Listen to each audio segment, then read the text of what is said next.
Hi there, this is Carl Irwin with another tutorial. We're going to briefly look at Qtractor.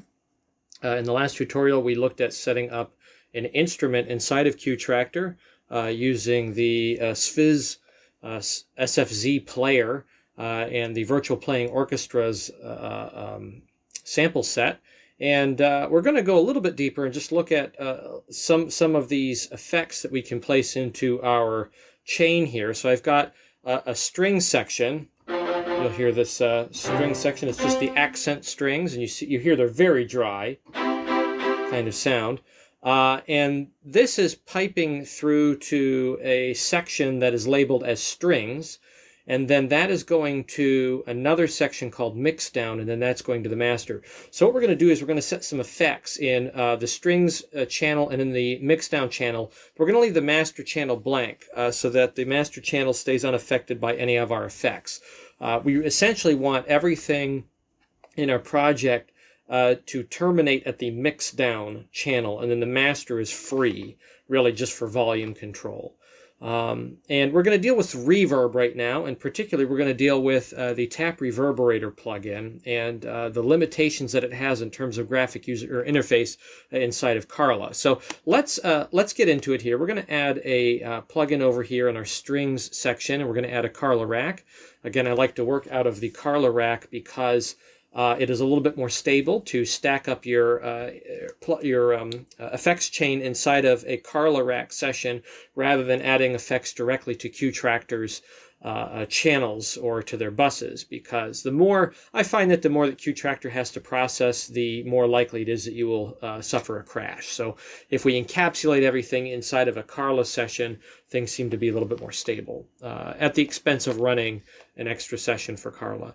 But anyway, let's get into it. We're going to add a TAP Reverberator plugin, and this is a LV2 port of it, and I have it set already in my favorites. So it's just this is a modeled reverb. It is not a convolution reverb, but it seems to model real spaces quite well. Someone has done a little bit of a science background in this and studied the settings and has created a nice set of presets here that we can use. Now, the problem with the TAP Reverberator is this. If you click on the graphic, use the GUI button here, you see that nothing comes up. If we click on the Carla GUI, you can see that we do get a graphic user interface, but it doesn't have, it's got what the settings are, but it doesn't have what the presets are. Things are either on or off. It has up here milliseconds for decay, which is good. But down here in reverb type, it just gives us numbers. And it should go 0 all the way up through 42, I think. And these are all the presets, but we don't know what they are. It does not allow us to have access to that inside of Carla. So what we're going to do is go to the TAP Reverberator website, and you can see this is what the GUI looks like if you're using the off-board version of the application. But down here, there's a table that has all of the settings. So this is 0 through 42 or 1 through 43, depending on how the graphic user interface is going to read it. And it has the decay time that is recommended for each one of these presets. You see there's quite a few on here. So what I did is I just copied this table and then I pasted it into a text editor, just a plain text editor, and I just formatted everything with tabs, and I put in the numbers 0 through 42. Then I copied all of this, and what we're going to do is we're going to add it to our Carla session here, because inside of Carla there is actually another plugin called Notes. What this is it's just an opportunity to add some notes. You can add notes about your project or a plugin or whatever. It's just a text entry sort of tool. And this will save with your file here. If you save your Carla session, it will save along with it. So what I'm going to do is I'm just going to move this up in my chain so that it's sitting right above, and we'll minimize it. And if I open up the graphic user interface here and I Control V to paste in my table, you can see everything gets in. There's a little bit of formatting we have to do just to make everything line up nice and clean. We'll just make sure that all of our settings can be read easily. And there we have it. So we have all of our presets in there in conjunction with the TAP Reverberator. So what I'm going to do here is I'm going to hit File and Export As, and I'm going to save this. So if I go to a folder I have here called Carla Presets, and I'm going to just make another folder here. And we'll call this Reverb. And then inside of that, I'll put in TAP Reverb. And we'll say default, because it's already set as a default. And then we hit save. Okay, so we just export that out and we save it. And now what I can do is whenever I want to get back to this, I can just load in that file, and it will have everything by all the defaults already set. And it will also have this reference table here for all of my effects presets. So I'm going to select a simple one here for strings. We're going to go to Hall Small.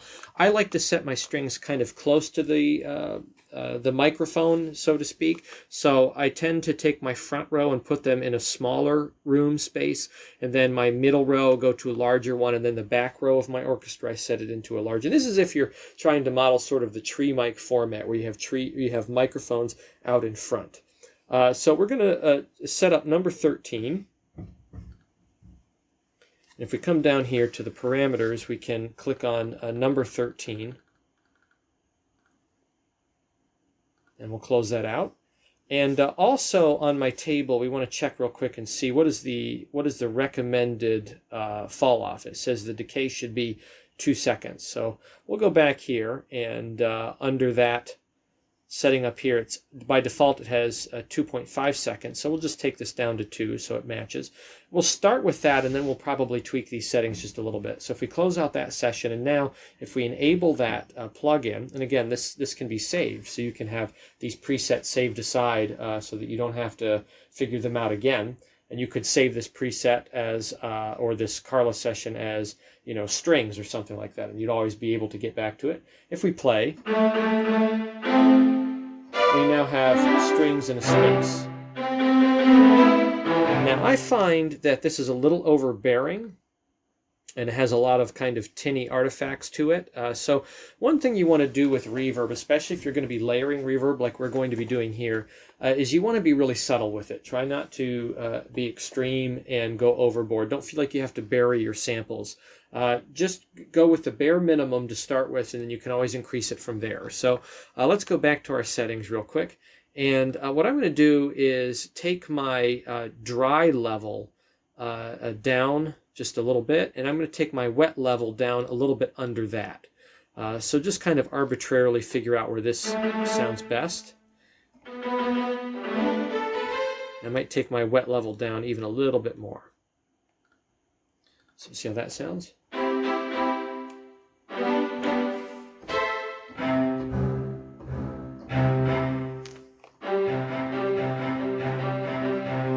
Okay, so we have that kind of setup. It sounds like the strings now occupy space.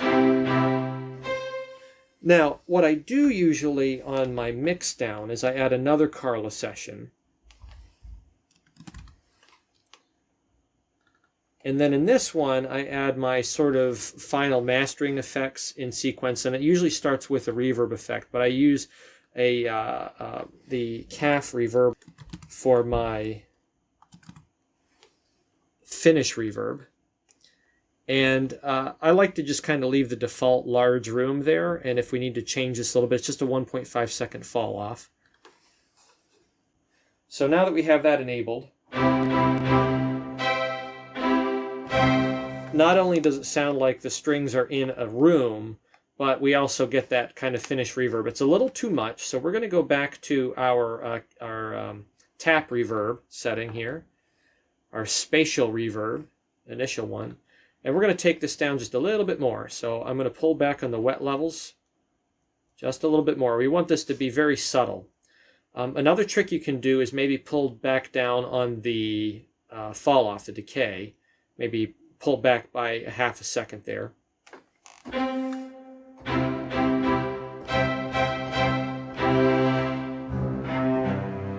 And now it sounds like we have a string section that's relatively close to the microphones, but in a large space. Okay, now to go a little bit further on that, we might add a few more things to our mix down chain. Usually you'll find that mixes are a little bit muddy, and one way to deal with that is that if you have a particular instrument set, like if you're using a woodwind, so let's do that real quick. Our sample set from the strings, virtual playing orchestra, we'll go to the woodwind sections, and we'll do all woodwinds solo performance panned. Woodwinds are a little bit different from other instruments in that they tend to have less low end in the mix, that they don't project low end very well. However, the samples that we use usually project the same amount of low end as any other instrument does. And that's because it's not a real environment that they're being recorded in. It's a close microphone kind of situation, very dry situation, and there's no space involved. So we have to emulate that a little bit. So one thing I'm going to do over here is I'm going to go to my reverb setting here. And before the reverb, I'm going to add another plugin.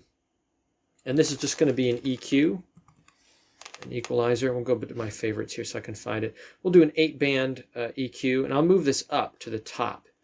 So we'll move this up so that this is coming right off of the instrument before it gets to the reverb. And what I'm going to do is I'm going to apply a high pass and a low shelf.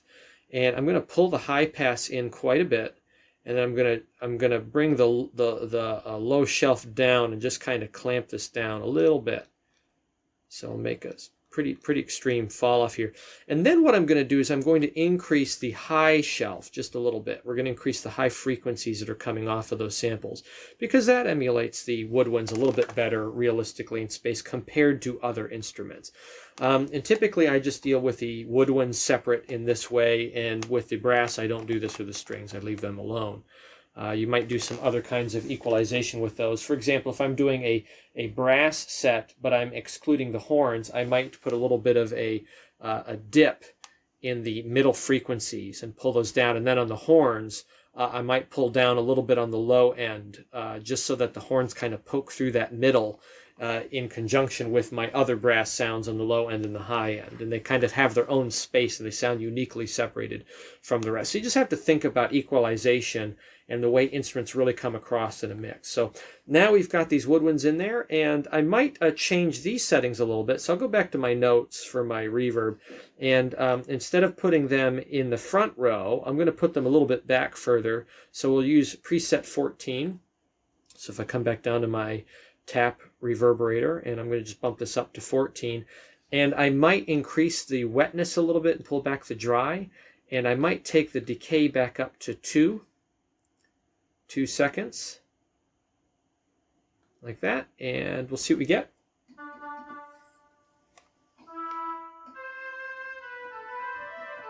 And it sounds really good for the flutes and the oboe, especially in the extreme upper registers. It really punches through, but you don't get all of the lower frequencies that typically should not be associated with those instruments. But likewise, when we get down to the bassoon and bass clarinet,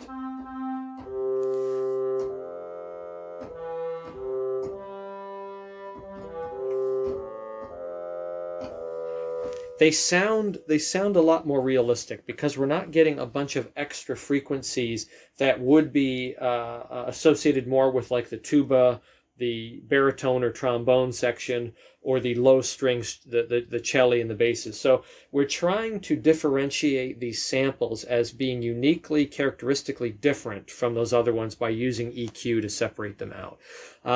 So there it is, using equalization to differentiate sound sets. Come back to this mix down here again.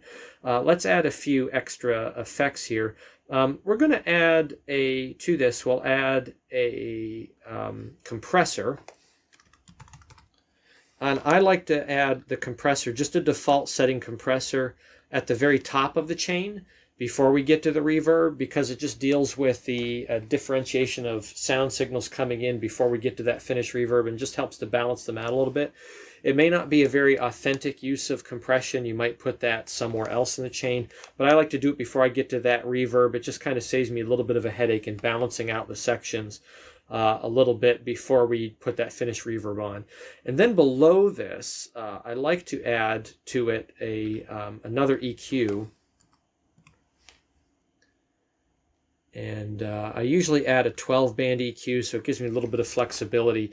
I find usually when I get my mix set, I've got all of the different tracks coming in and all the different sections coming in, I usually find that I need to add a low pass and a high pass, and then I usually add to there's a cut around 300 hertz, so 300, 350, somewhere in that neighborhood. Put a little bit of a dip in there, not a lot, but I find that takes a lot of the mud out. Usually you'll find another place over here around 2000. You might run into some issues up there too. But just by default, I usually put these things on immediately, and I find that solves a little bit of trouble. I will sometimes bump up my low shelf just a little bit, and then I will do the same on my high shelf, but I'll pull in the high shelf just back to about 3000 or 3.5. And then I just bump this up ever so slightly, and it brightens up the mix. It gets rid of the mud that we find around here. It maintains the low end and brightens up the high frequencies. And that usually is what I send out to then master in Audacity. I will render out on that and then do some extra compression and just my general enveloping in Audacity in my final mix. So another thing that I sometimes add in there is sometimes I'll add stereo enhancer to different sections or different instruments before they go to the sections, just to differentiate in stereo a little bit more than panning. That's a helpful thing. But I often will add a saturation right to the very end of everything. And I just leave the default on, and it just kind of brings some of the warmth out after I've brightened it all up. But it does so without adding muddy frequencies back in. It just accentuates the equalization that I have there already. So in the end, we get this.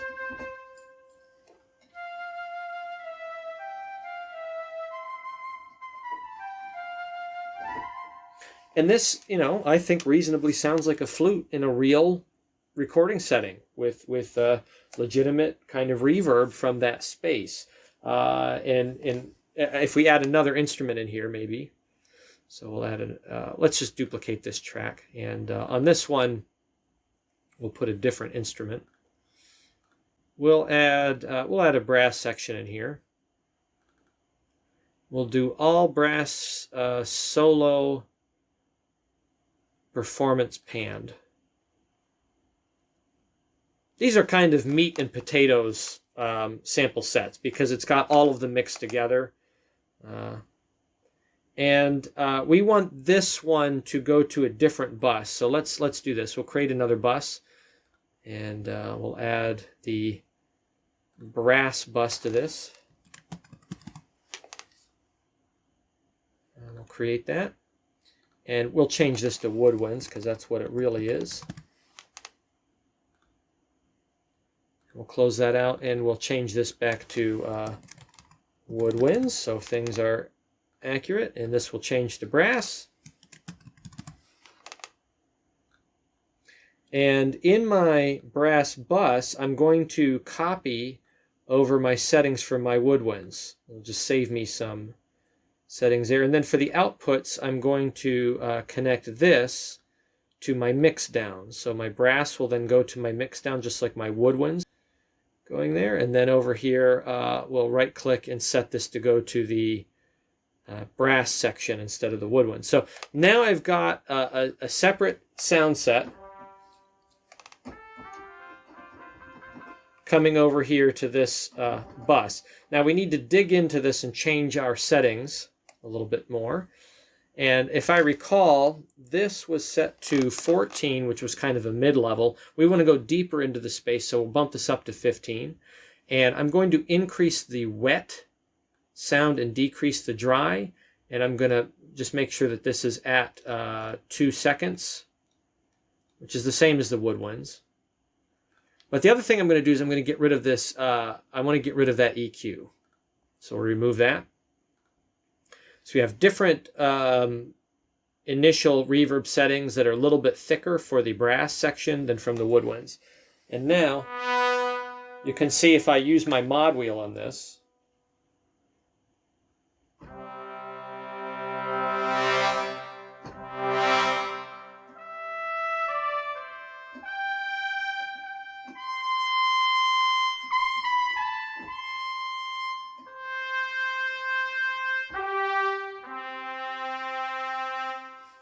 and it sounds pretty authentic, especially compared to the woodwinds.